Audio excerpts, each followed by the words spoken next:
No desire. Okay, so we are going to get started. We are waiting for a few folks who are coming, so they'll trickle in, and we'll get them started. We're waiting for the Health Commissioner, Dr. Jim Tamarkin. We're waiting for the Child Care Council Executive Directors of Nassau and Suffolk, who will also be here. In addition, Legislator Spencer is on his way, so he'll come in as well once we get started. But I wanted to start by welcoming everyone here today. I figured I'd just introduce the folks who are standing behind me really quickly. Starting with Assemblywoman Kimberly Jean-Pierre, the presiding officer, Dwayne Gregory in Suffolk County, Legislator Deborah Muley in Nassau County, Legislator Kennedy in Suffolk County, David Nedlon, who's the president and CEO of the Long Island Federally Qualified Health Centers in Nassau County, Paul Pachter, who's the CEO of Long Island Cares, Jamie Hacquilio. Thank you. Tommy Grace Melito, who runs the program that we're going to be talking about today at the Health and Welfare Council of Long Island, Allison Puglia from Island Harvest, and Lori Andrade, who's our Chief Operations Officer here at the Health and Welfare Council of Long Island. I want to just start by thanking members of the press who are here today. We in the nonprofit sector have faced an onslaught of attacks against health and human services that are so vital for our communities. And you too have faced attacks around your credibility, your necessity, and your integrity. Those of us who work in the advocacy community, we are well aware of how important it is that you tell our stories and that you share the stories of the people that we serve. So please accept our gratitude for what you do and for being here today. I can think of no greater priority than making sure that babies, children in their youngest years, are well fed and never face nutritional insecurity. Access to safe and healthy food is truly one of the greatest social justice issues of our time. No child should ever have to confront missing a meal, let alone days without food. So let me start today's press conference by being very clear. When we think about what we want Long Island's future to look like, it starts with serving our youngest neighbors. The first 5 years of a person's development, more than any other time, predicts future outcomes, achievements, and quality of life. The brain develops more between 0 and 5 than any other time throughout our lives. We have a moral, ethical, and human responsibility to ensure that our youngest, most vulnerable neighbors have their basic needs met. In 2019, in America's first suburb right here on Long Island, it should not be such a tall order to ensure that pregnant women, babies, and young children are safe, warm, and well fed. And yet it is. Long Island is often misunderstood as a region of opulence. A recent report found that 31% of people in Nassau County and 39% of people in Suffolk County fall well below what we call a basic survival budget, being able to meet their basic needs. Add in our poverty numbers, and it's hard to imagine what it's like to live and to struggle on Long Island. When we think about poverty on Long Island, it is more challenging than urban poverty. We have multiple layers of government, no true public transportation system. We have suburban sprawl. It's hard if you need to access services. It's why we absolutely must be creative and thoughtful when it comes to meeting the nutritional needs of our most vulnerable residents. And it is why the nonprofit partnership between government and nonprofits is so critical. And it is why we work so collaboratively with government. The Special Supplemental Nutrition Program for Women's, Infants, and Children, known as WIC, has been in operation since 1975, and a family must be at 185% of the federal poverty level in order to be eligible. Alternatively, women who receive Medicaid, TANF, or SNAP are automatically eligible for WIC, if they are women who are pregnant or have children under the age of 5. The program provides much more than food. It provides quarterly testing for children on height, weight, blood iron levels, and more. It provides nutritional counseling, breastfeeding support, and peer counseling. WICs are not only providers, but also powerful community centers and resource brokers, connecting clients to additional early intervention and counseling services. And of course, it provides food security, what we at the Health and Welfare Council of Long Island consider a basic human right. Food security leads to lower infant mortality rates, safer pregnancies, and better health, educational, and social emotional outcomes for children. Quite frankly, WIC is a beacon of hope for new families in need. And this is why at the Health and Welfare Council of Long Island, we are working with WICs across Long Island as part of a New York State Health Foundation grant to improve and standardize quality, raise up best practices, and study opportunities to strengthen outcomes for our most vulnerable, most in need neighbors. Approximately 20,000 families on Long Island and nearly 400,000 families in New York State participate in WIC. And we are here today because the state is upgrading services for WIC clients, creating an EBT card system instead of the current paper check system. And this means that families can expect an easier checkout, faster payment, a more discreet transaction, which will result in reduced stigma when redeeming WIC benefits. If you've ever been online in a grocery store when someone is attempting to use their WIC benefits, you know how cruel people can be and how painful it can be for the person who's trying to just access basic food. And so to be clear, we applaud the state for this effort and for making this investment. The state is absolutely doing the right thing for women, children, and babies by investing in the upgrade. But in order to do so, all WICs on Long Island, all of the nearly 25 clinics, will be closed starting January 14th to January 21st. After January 21st, the WICs will open at limited capacity while they adjust to the new technology and train consumers on how to use it.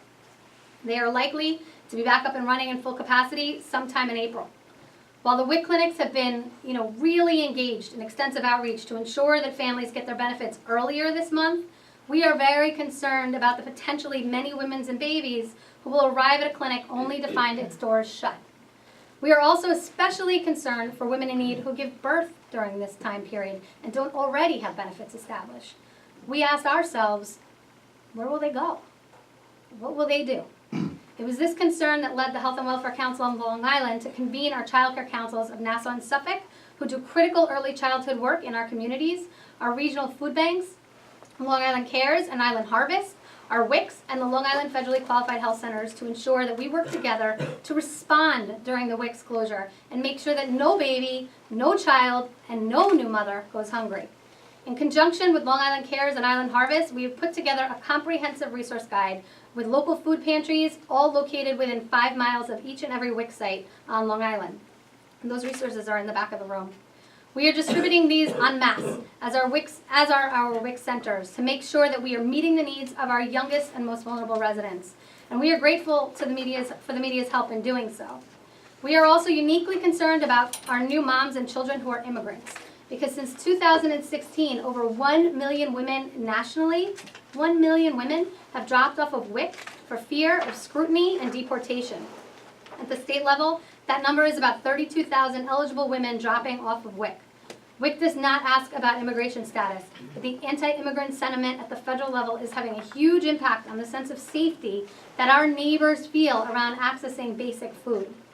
This closure, therefore, could pose particular challenges for immigrants and undocumented WIC clients because they are already fearful that they will be jailed, deported, or separated from their children due to their immigration status and usage of benefits. If a woman who is already fearful and anxious about her WIC status shows up to a closed WIC office, the emotional, financial, and logistical costs could be overwhelming. Additionally, confusion may be exacerbated by the current federal government shutdown. Clients may encounter closed WIC offices and believe them to be shuttered indefinitely as a result of the shutdown. And that is not the case. WIC is not currently impacted by the government shutdown. But fear can impact behavior. And we want to do everything that we can do to make sure that fear does not lead to isolation. Because thanks to the leaders standing here with me today, resources do exist, and no mom, no child, and no baby has to face hunger during the WIC closure. We want to encourage our neighbors in need, organizations, churches, schools, and all others to be aware of this comprehensive guide and to know that there is help available while the state improves the WIC system for clients. We continue to partner with the state and our WICs to make sure that our neighbors are getting the highest level of care and opportunity, to make sure that Long Island's future, our youngest children, our human capital, is well nourished, is welcomed, and is valued. On our website, www.hwcli.com, we also feature a Google Map program so that participants can see which pantries are closest to their WIC locations. We are happy to share digital versions of all the materials that we have here today with you, if you're willing to share them. When our neighbors reach out and ask for help, our doors are always open, and we work together with our government partners and our nonprofit leaders to ensure that their needs are met. And that is why we are all here today. And with that, I'd like to welcome Assemblywoman Kimberly Jean-Pierre. Good morning, and I represent the 11th Assembly District. I'd like to thank the Health and Welfare Council and Long Island Cares and Island Harvest for organizing today's important announcement. There are three tremendous these are three tremendous organizations who do so much to help our families here on Long Island. As someone who represents an assembly district who has pockets of poverty, I see firsthand how important Long Island WIC's program are important to so many families. That's why this transition is so exciting, because the new electronic WIC system will make it so much easier for clients to secure the benefits. And to your point about people standing online, I shop at my local groceries and you see the frustration that people have when they're checking off, did they have the right milk?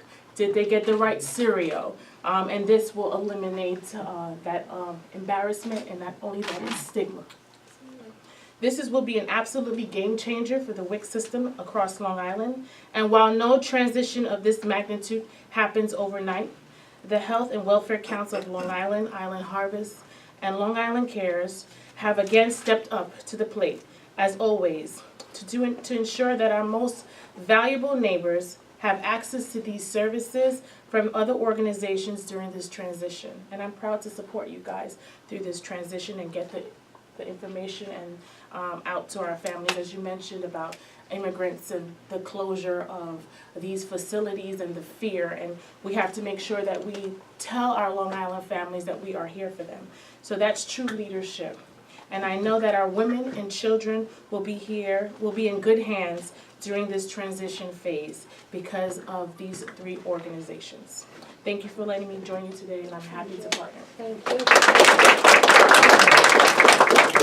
I'm happy now to welcome the presiding officer, Dwayne Gregory, from Suffolk County. Thank you. It's a pleasure to be here.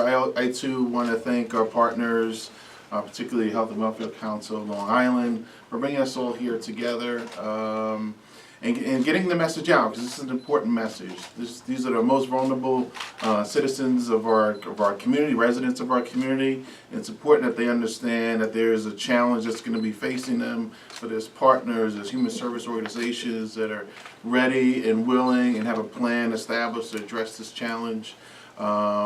Rebecca and Assemblywoman Jean-Pierre went over the statistics and important. I think it's important to bring a personal aspect to it. The WIC program is personally important to me. After college, I enlisted in the military, and I had a 4-year-old and a wife who just delivered a baby, and we didn't make a lot of money. The grand ransom of, I think, $16,000 I made, and my wife was on WIC, and that kept our family going. So I saw it firsthand. I remember standing online, feeling that stigma, having a college degree, working full-time, willing to sacrifice my life for our country, but we were in poverty. And having families, thousands of families across Long Island, millions of families across the country that utilize the program. It's a wonderful program, and I'm glad that you guys are stepping up to make sure that those families are going to be serviced during this particular time of need. So thank you for your efforts, and certainly here to support you. And I'm glad to see our Commissioner of Health is here, Dr. Tamarkin, and they do a fantastic job, and they're here to assist as well. So thank you all. Excellent, thank you. I'm now pleased to introduce Legislator Deborah Muley from Nassau County. Good morning. I represent Nassau County's 5th District, which incorporates a lot of Freeport, Baldwin, South Hempstead, pieces of Oceanside, Merrick, and Rockville Center. Thank you, Rebecca, for inviting me to be here to join you in this press conference, it really is providing such very vital information. I commend New York State for implementing these crucial improvements to WIC service and delivery on Long Island.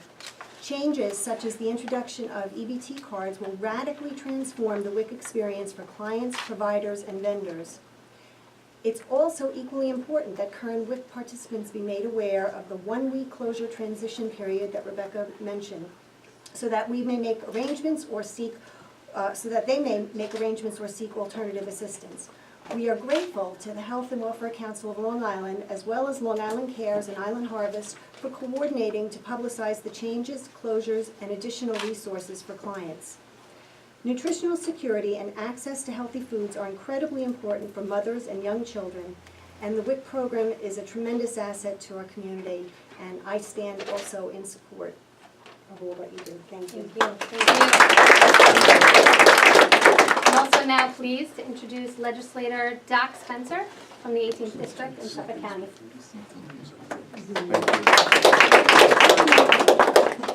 And it's interesting, I arrived a few minutes late, and I was in my office actually caring for families, and something that we do every day. It's something that takes a priority, but as a physician that I take care of a lot of mothers and babies.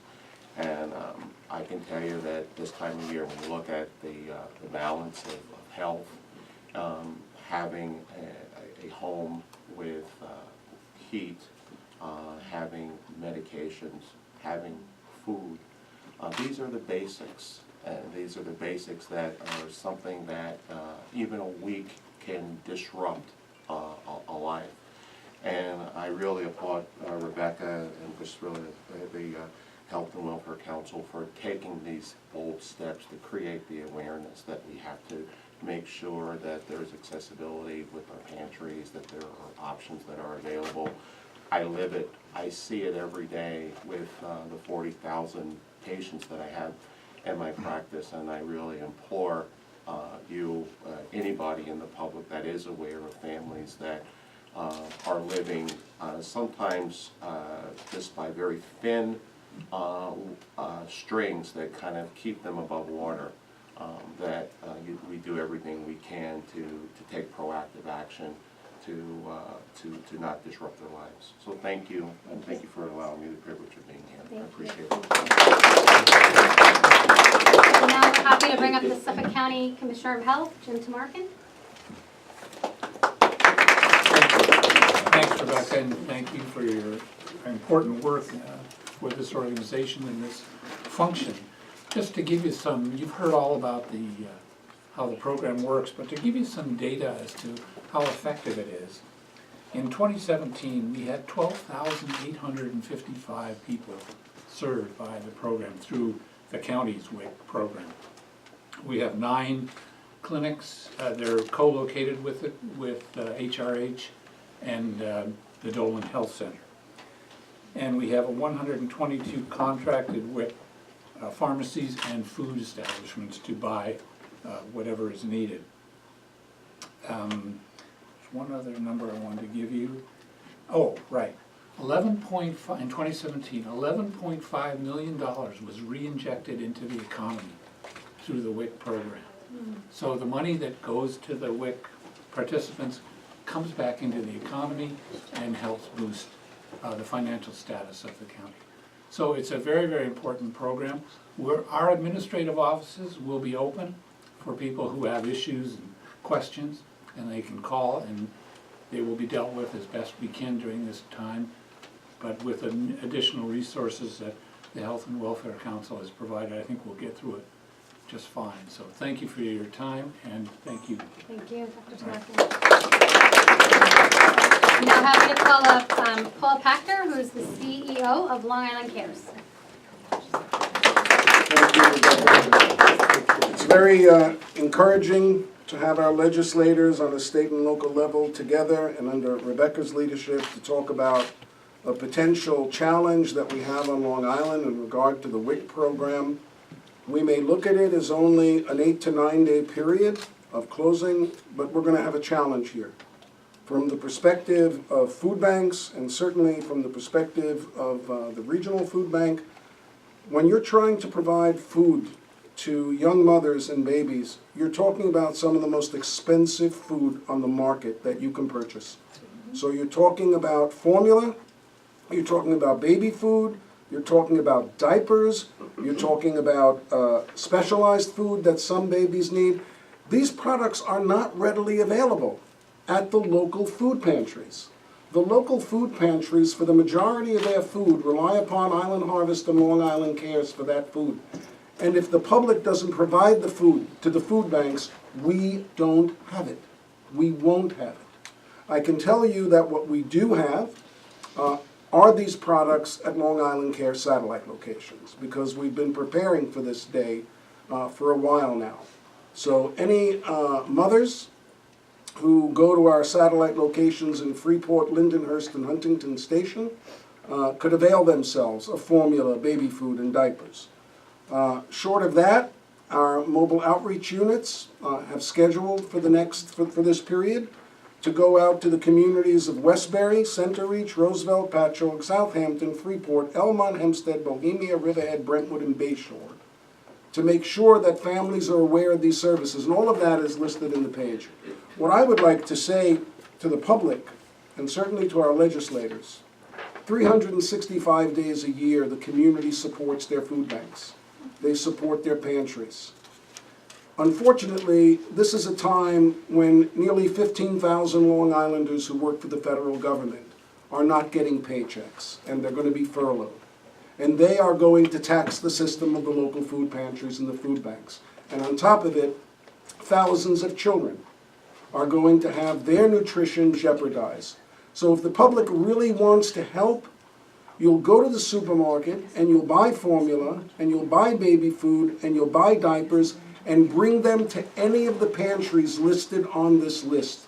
Don't bring them to Long Island Cares. Bring them to the local pantry, because that's where the children are. Those are the communities they're served in. So we've got a lot of challenges to hear from our legislators here on a bipartisan effort, speak about the needs of people at such a time when, as Rebecca stated so eloquently, government in Washington is waging an assault on people in need. Long Island and New York State once again raises to the occasion. Thank you, Rebecca. And our last speaker, I'd like to welcome Allison Puglia, who is the Vice President of Programs and Agency Relations for Island Harvest. Good morning. I want to thank Health and Welfare Council for putting all of this together. Randy Dresner of our President and CEO was unable to come today, but she does express the importance of collaboration and working together. And the handouts that they have collected and have made available for the community will alleviate a lot of problems for people who are looking for food during this next week. We know the importance of WIC and then many people who visit those centers for support, and we know that our food pantries need to be aware that the clientele will be visiting them, because all of those families and children should not go without food, whether it's 1 week or throughout the whole year. So we're happy to be a partner. We're thankful that our network of member agencies are going to work together, and we are happy to be supportive of Health and Welfare Council. Thank you. Thank you. So just to quickly wrap up, in the back of the room, there is the resource guide that we talked about. There's a list of all the WIC agencies and their locations for folks who need that information. We're very happy to send you digital copies, so if you need that, just see anyone on my staff, and we'll make sure we get that to you right away. We also, I believe we have a client who's here, who's in the other room. If any of the media would like to speak to someone who uses WIC and who would like to speak with WIC, she's here in the back of the room, excuse me. And I have a translator. She's Spanish speaking, but I have a translator here who's happy to translate and provide that service for you. Again, I want to thank the media for being here today. If there are any questions, I know our elected officials need to get to another press conference in a couple minutes. So if there's any questions of the electeds, I'd suggest we ask them now. Otherwise, I'm sure everybody else can stick around and answer any questions you have. I just have a quick question. For people that currently have WIC, have they been covered for this 8-day span already? So the WIC agencies have worked very hard to reach out to every single client who currently has WIC and get them their checks earlier. Okay. Whether or not they've been able to reach every single person, that information I don't have. A big concern, of course, is the amount of time it's going to take for them to be back up and at full capacity. So for example, where they were open on Saturdays in the past, they won't be for a period of time, and that can create challenges for certain moms and young children. And then, of course, the concern is for women who give birth during this time and need immediate access to assistance. They will not have benefits established already, and they will have a challenge during the closure, which is why we put together this resource guide and why, as Paul Pachter said so eloquently, we need to be able to reach out. Did you want to say something? Yeah, we, our... You just come up to the mic. Oh, sorry. Our WIC program brought people back, brought people in December and gave them a 3-month supply. So they're wow. carried through April. Is there any sort of data Suffolk on, County Suffolk specifically. County. on average, how many new people sign up every day? So how many this may affect, an average? You know, I know it's not gonna be an exact number, but, Yeah, I don't have that. I don't have that statistic, Okay. but again, as I said before, one of the challenges we have right now is particularly in our immigrant populations, women are dropping off left and right. 1 million women have dropped off of WIC nationally since 2016 because of the fear of scrutiny and deportation. And that doesn't necessarily mean that a woman is undocumented. It could mean that somebody in her family is undocumented, and she's afraid that any scrutiny on her family could result in family dissolution. So we have a lot of sort of unique challenges that exist right now, as Paul said, in this time period in which Health and Human Services are under constant assault. Why is it going to take till April for the offices to get fully up and running with the new system? Right, so they're gonna be back open after the week in limited capacity. They have to get used to the technology, then they have to train all the consumers on how to use it. It's a different system than they're used to. So there's an app that they're gonna have, there's an EBT card, there's a process for educating both in the centers, the training that the centers need, as well as clients. Is that it? Yeah. Could you just give a brief description regarding the old WIC system and the new, just so we can give people a general idea Sure. of how it's being improved? Absolutely. So the old WIC system was paper checks, and folks had to do all the purchases on that check. So if you had eggs and milk and bread and a couple things that you had to pick up, you had to pick it up at that time, whether or not you needed it at that time, right? And so the new system with the EBT card, it's going to be a much faster checkout. You don't have to stand there and have the stigma of presenting a check and checking things off, as the Assemblywoman mentioned before.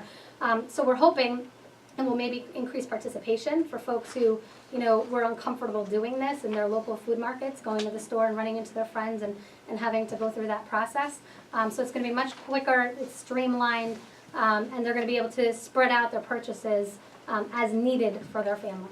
And this new system is just Suffolk County, or? No, it's Nassau? happening statewide. Statewide. And so they've already rolled it out in parts of upstate New York. And upstate New York is a different demographic and has different clients than we do. We've been in touch with them to talk about how it's gone, and we're making sure that we're making improvements wherever those challenges existed. But it's going to be statewide, and they're doing it sort of region by region over time. Do you think it would be better to have the person who wants to speak come up with the? I think we talked to her about that she could speak individually with She reporters doesn't rather. mind? Okay. She's more uncomfortable in the large room. Okay, fine. Will the client need a list of the glossaries that they can shop? Because before you have specific products, but can they just go and shop what they need? No, The new app will also feature all of the WIC vendors within a given area, and the smartphone app will allow you to track your purchases and what items are in your WIC packages. How are they going to track it? through an app on their phone Oh, that will keep track for them. what's the name of the app? WIC to go. Oh, Quick to go. They can track online. They can track online? Yep. Yes. So they can go. Yes, it's not, you don't need to have a mobile phone to do that. Are there any other questions? Again, we want to thank you so much, members of the press, for being here. We're so grateful for your time and for telling our stories and for really, most importantly, helping our most vulnerable, youngest residents on Long Island. Thank you. Anybody who would like to speak with a client, come see me and I will set that up. Anybody here named Jennifer? I will